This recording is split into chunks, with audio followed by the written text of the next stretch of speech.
morning.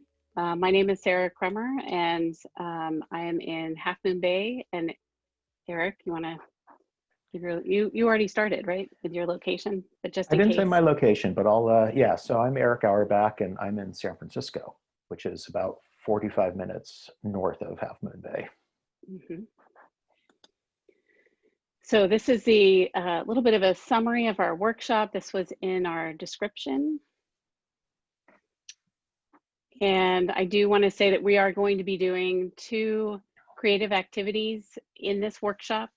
One will be done in a pair breakout, and then the other one will be doing you'll be doing it individually, but we'll be talking about it as a group, and then seeing how the time goes, we may send you out into breakouts to be able to talk about your experience and talk about what you see from the images. So hopefully you're ready for that. Okay, so this is what we're doing. So you can see we have our agenda. We're going to really try to stick to this time. We have a first, after our introduction of ourselves and the program that this work is based on, we'll be jumping into the first experiential. Excuse me. Then I'll be talking about neurodevelopment, creativity, and mentoring. Then we're going to be doing our second activity, creative art activity. Then the discussion and in small groups perhaps, or maybe the full group. And then at the end, we have some considerations and implications for your own mentoring programs. And if there is time, we'll have some more conversations at the end. Okay, Erik, let's hear a little bit more about you. Okay. So as I mentioned, my name is Erik Auerbach, and I am the director of First Exposures, which is a photography-based mentoring program here in San Francisco. I started out as a volunteer mentor in 2004 and took over running the program in 2005. But I got interested in photography when I was about 11 years old, and it's played a very important role in my life ever since. And I feel very fortunate to have that creative outlet and to have something that I can use to say what I want to say without actually having to use my voice sometimes. Okay, and again, my name is Sarah Kremer, and I was a mentor in First Exposures in the program's second year in 1994. And I really appreciated and just found so much value in that combination of learning and exploring photography with the mentoring piece.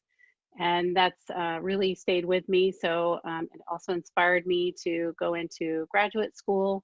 I went to an art therapy program. And when I came back to San Francisco, I reconnected with the program and started doing some of the training, and then got into the evaluation. And now I'm on the advisory board. And as of June, I finished my dissertation, and I focused on my research was with the First Exposures participants. I completed a qualitative and arts-based study to understand more about the evaluation results, which was really, really fascinating. So that's my connection to the program, and photography has definitely been a big part of my life all the way through as well. And like Erik, that idea of being able to express how I'm feeling or any kind of thoughts I have through photography was really, really valuable for me as I've gone through my whole life, and I still do it today. I'll tell you a little about First Exposures. As I mentioned, we are a photography-based mentoring program, but we definitely like to emphasize the fact that we do leverage the power of mentoring relationships and photography to empower our young people to thrive, express themselves creatively, and become leaders in their communities. For us, it's very important that we're not just being perceived as teaching photography, and it's not a vocational thing. It's meant to be an outlet and a creative tool. So for us, it is really this idea that we do envision a world where creative expression and supportive relationships for young people are celebrated as a catalyst for change. And we see this all the time with our program. Our young people, the mentees in the program, all become very active in the communities in their different ways. Many of our mentees find a passion for politics. And this is a very volatile time for a lot of them. So to have a creative tool is really important for us.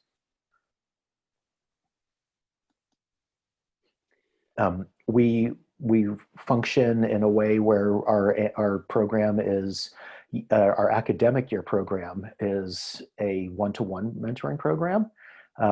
And we have over 30 matches throughout the year, throughout the academic year. And then we also have a summer program, which is group mentoring based, where we work on a model of 2 mentors to every 5 mentees.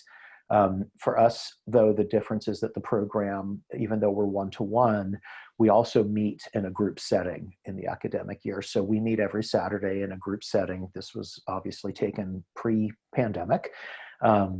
And so it's the idea that we're establishing this community and this intergenerational connections between our mentees and our mentors. And so we really try to do a lot of activities where they interact with each other, mentees and mentors with other pairs, and also to really share experiences and learn from each other. So this was an activity we had done a few years back, where we were really looking at the physical relationship between the body and how you hold yourself and photography. So we'll come back to this a little later. All right, so it's time for our first activity.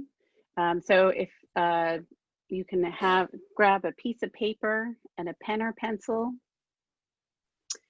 and we're going to send you into breakout rooms with one other person, so in pairs, and you're going to be doing a blind contour drawing. Oh, I see I didn't update this slide from Tuesday. There are 2 rules, very important rules. The first rule is that you cannot lift your pen or pencil from the paper. So it has to be one continuous line. And the second rule is that you cannot look at it while you're drawing. So let me get out of here. So we will, something to think about as you do this. You're going to be doing your drawings at the same time with your partner. So if you're unable to turn your camera on, this might be a little difficult, but I hope that everyone could turn on your video for just a moment. It's only going to take you, we're going to give you about 3 minutes to do this in your breakout session, and have fun with it. Can everyone hold up your drawing? If you wouldn't mind turning your cameras on and holding your drawings. Let's see. Let's see what happens. Oh, look at these wonderful drawings. Amazing. Look at that. So we can all tell whose portrait we drew, right? Great. This is a really wonderful connecting exercise to do. And this is something we've done in the past when we've been meeting in person. But it's just as interesting to do it online, because there's something about, that you're stopping and you're trying to focus all of your attention on the person in front of you. And it might make people a little uncomfortable. Anyone feel a little uncomfortable with that intense, focused eyesight, maybe? It's a little bit different virtually, right? You can't quite tell if someone's actually looking at you with the cameras, but it's also a chance to, like, you're slowing down, you're really tuning into your eyesight, to your observing brain. And that's a nice way to really start to form some connection between the 2 people. And like Jennifer was saying, like feeling maybe a little bit bad about the way the drawing came out. I'm sure your partner did not feel that at all, right? There's something about like it brings up some emotions around, am I good enough? Am I an artist? Is this going to turn out right? And then when you are the one who's sitting for the portrait, it might bring up some other emotions, like, are they going to be able to, to portray me correctly? What is this going to look like? But in the end, there's something about doing it together that kind of evens out a lot of those anxieties and brings in more of the fun and the excitement that comes when you're doing something together. So thank you for participating in that. Okay, so let me let's go back to some of our slides. So I'm going to be really fast here, Erik, talking a little bit about neurodevelopment and creativity and mentoring. You'll have access to this information, of course, but to know that we believe that art is just part of life. It's normal, natural, it's as necessary as other things that we all do. And one really important way that creativity is capitalized in this program is that these young people are between the ages of 11 to 18. So this is a great opportunity to enhance all of these natural learning, what's the right word? Mentees are really open to learning right now. And so this is a great place, especially if they're not really excited about school, then this can bring in a different kind of learning that really fosters that love of learning that we hope will continue. When we talk about making art, any kind of art, it's usually very accessible to young people. It can be highly symbolic, both to the mentee on their own, as well as sort of universal symbols. We also know that there's a lot of skill building in terms of persistence, which leads to more resilience of this idea of being able to bounce back through creativity. It's something that we seek out to do in our brains, and it's about doing it over and over again. And so especially with photography, if anyone has ever, most young people start off with, these days, they start off with a phone in their camera, a camera in their phone, but we used to start off with film. And if anyone has ever had a roll of film that didn't turn out because it was your first time or maybe even your 50th time and you made a mistake, you know that you have to do it over and over again to get better at it. So that actually builds this sense of and the capacity of persistence, which is really critical for young people. We also know it connects with self-efficacy. There's a lot of skill transference into academics or other areas. And we know that there's this connection when mentees and mentors are sharing images. They're really building that connection to each other in ways that's different from being able to just share who they are and where they come from and what their lives are like. It's a very different experience with visual information. We know that young people can feel safer expressing themselves through art. It's more non-threatening. Like both Erik and I said, it's a chance to share something that you may not really be able to express in words. Maybe you don't have the words yet, right? Your whole brain is still developing when you're an adolescent. So it's a way to try to connect some of what's going on the inside into the outside. Okay, you can read the other pieces there. And then we also wanted to highlight some of the social and cultural pieces, is that some of the social aspects, we know that we really emphasize in training, how do we support relationship building in a positive way? That is kind of one of the foundations of training for mentors. And we also know that working creatively sometimes can help either bring up cultural differences that they can talk about, but it's a way to avoid those misunderstandings that may negatively impact the relationship. And from the cultural side, we know with a training that we provide to mentees, mentors, we do training for parents and guardians. We want to make sure that everyone understands the cultural piece of first exposures, and that we want people to feel safe. And most young people, I mean, we hear it all the time. We just heard it a couple weeks ago during a parent orientation where a mother shared that her son felt that he really belonged at first exposures. He felt that sense of belonging, which he didn't feel in other places, which is so important for young people.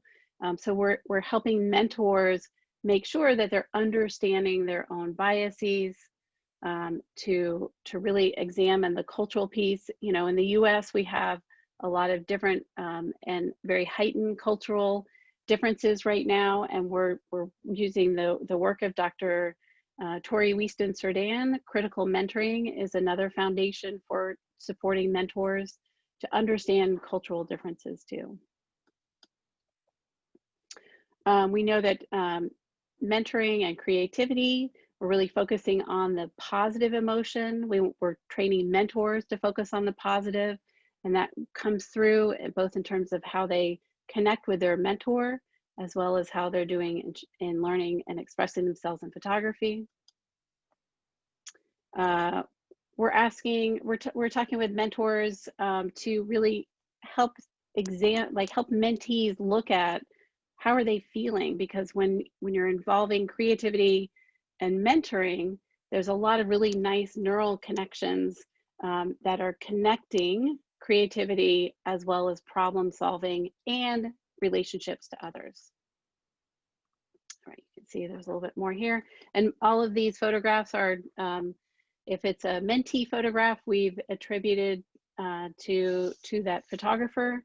And if it's not, then it's usually Erik or some of the other mentors who really make these lovely images of what's going on in the program. And I forgot to say at the beginning, but we're gonna ask you not to use those images. They do belong to first exposure, so please leave them on the slide. But thinking also about how this works is it can, by working together, sharing images, mentors sometimes share images that they've made too.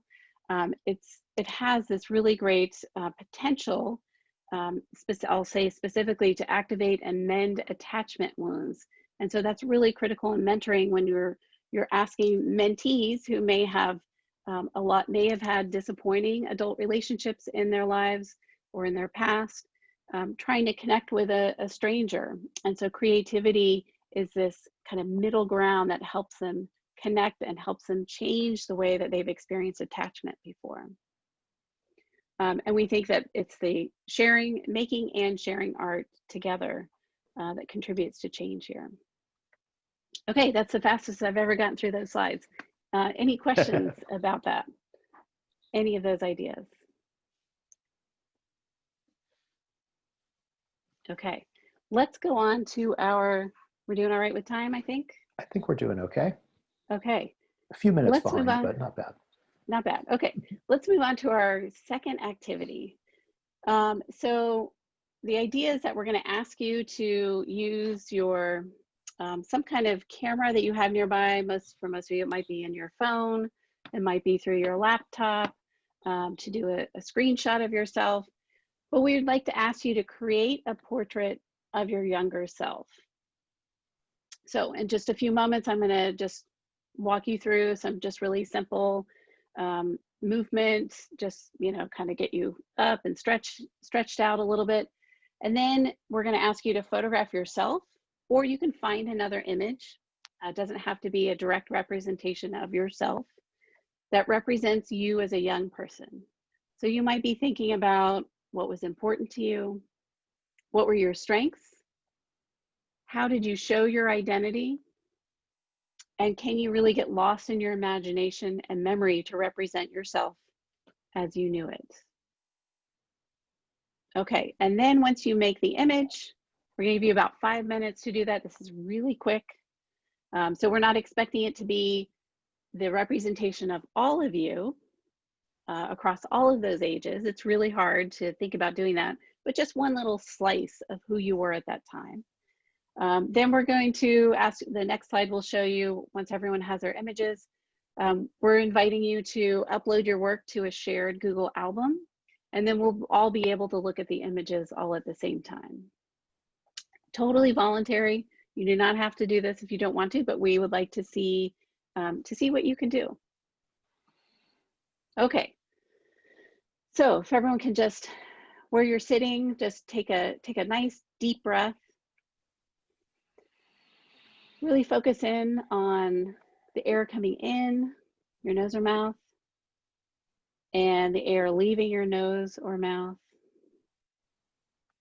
Maybe you want to do a couple shoulder rolls. We've all been kind of hunching over your screen a bit.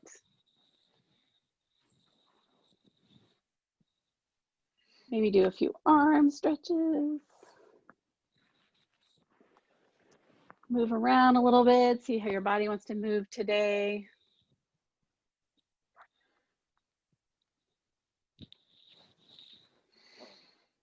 All right.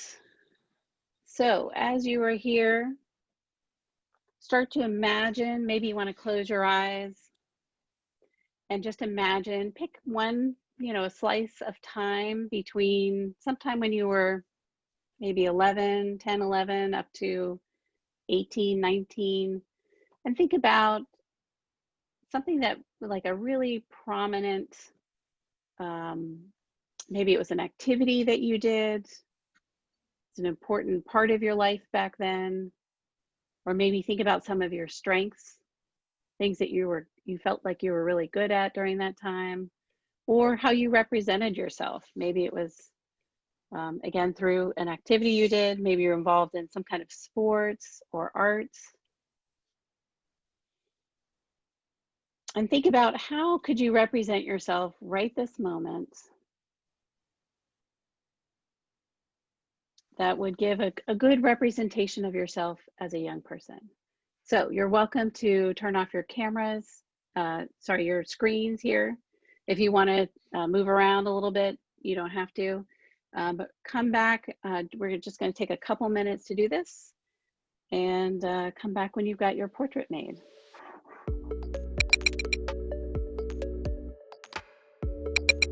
We wanted to ask you, while you're looking at all of the images in this shared album, what do you see? What do you feel? What do you think about the people who created them? Yeah. And that's the point of this workshop for us, is really about sharing different ways you can use creativity in mentoring programs that aren't just about photography. Mm-hmm. We don't want anyone to feel that you just have to use photography to bring creativity into mentoring. That's just what we happen to do. But that drawing activity that we did first was a really important thing to remember, and using these photos or these activities is something that's also, something you can bring into your own program. Okay, so let's, I'm just going to briefly share the rest of our considerations. So now that you have a link to the slides, you'll be able to go back in and look at those more carefully, because I do want to leave a little time at the end for us to talk a little bit more about the whole presentation. But as we were thinking about what else would be important for programs or mentors to know, we have a couple implications to be thinking about. We have 6 basic thoughts here relating to boundaries, confidentiality, ethics, and social media.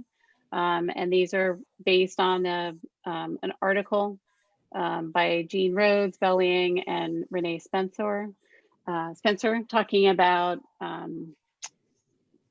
like the ethics. What do we hold as important to the ethics of the relationship in the program? So considerations like photographing others and being photographed. How do you give, giving permission for that? In first exposures, everyone knows that somebody is photographing them all the time. But when it comes to any kind of exhibition, mentees can say, I don't want that image of me used. And parents and guardians also have that option when they're signing the release form too. We talked about responsibility of the equipment and materials. So both on site when we're able to meet in person, as well as the cameras that mentees get to take home. In terms of social media, we're talking about the strength of the relationship is very connected to the readiness to address any kind of images that might come up. So we ask for mentors and mentees not to connect on social media right away until they've built up some time. Expressing inequities in everyday life. So helping mentors be comfortable with the fact that they're going to see things that might be different from the way that their family lives or the way that they grew up.